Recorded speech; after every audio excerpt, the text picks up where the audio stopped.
So, our Bible study tonight is about why we should read and study the Word of God. Now, in the beginning, the book of Genesis, God made Adam and Eve, and He walked with them and He taught them. But sadly, they committed sin. They didn't obey God, and they were cast out of this amazing paradise that God made for them. And things just got worse, but there was people that rose to the occasion and found favor with God, like Abel, Noah, and Moses. And I'll pick up with Moses. Moses was brought up by Pharaoh, an Egyptian, but he was soon to learn that his heritage was the Hebrew people. And when he found out about that, he was drawn to their culture and to their belief. And things happened, and you can read about it in Deuteronomy. He had to flee the country, and he became a shepherd. And one day, God appeared to him in a burning bush and told him to go back to Egypt and to bring his people out to worship him. And then Moses was the one that wrote the Torah, and God gave him the Ten Commandments.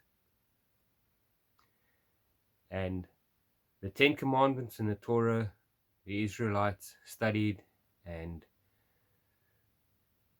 their lives were different to the other nations because God set good morals for them to live by.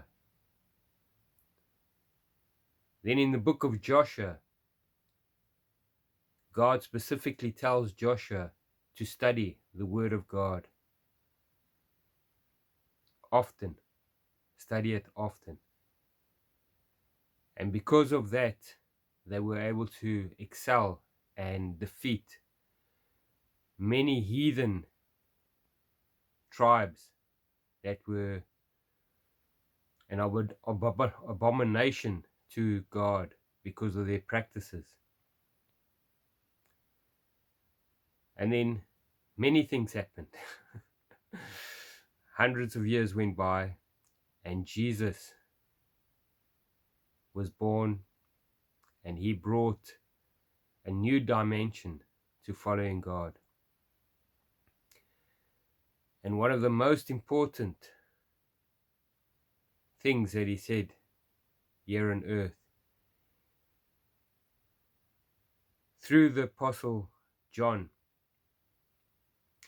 he said, "A new commandment I give unto you, that you love the Lord your God with all your heart, with all your soul, with all your mind, and likewise love your neighbor as yourself."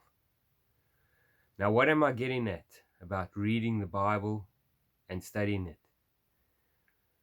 If we want to live a moral and upright life in this life, we have to study what God tells us. And that's my encouragement tonight. Study the Word of God, because if you study it and you place these truths in your heart, when the day and the hour of temptation comes, you will be able to stand and resist, and that you'll be able to stay on the straight and narrow. When I say study, it's to get promises from God and memorize them and know them in your heart so that you stand on them. A perfect example of a psalm filled with promises is Psalm 23, a psalm that David wrote. "The Lord is my shepherd, I shall not want. He makes me lie down in green pastures. He leads me upon besides still waters. I'll leave you with that psalm and the encouragement to study the Word of God, and you will prosper, knowing that it's not by studying the Word of God that gets us into heaven. It's faith in Jesus Christ, believing in Him and calling upon His name. We cannot earn our salvation. It's a gift from God. So cry out to Him, seek His face, and you will find Him. God bless.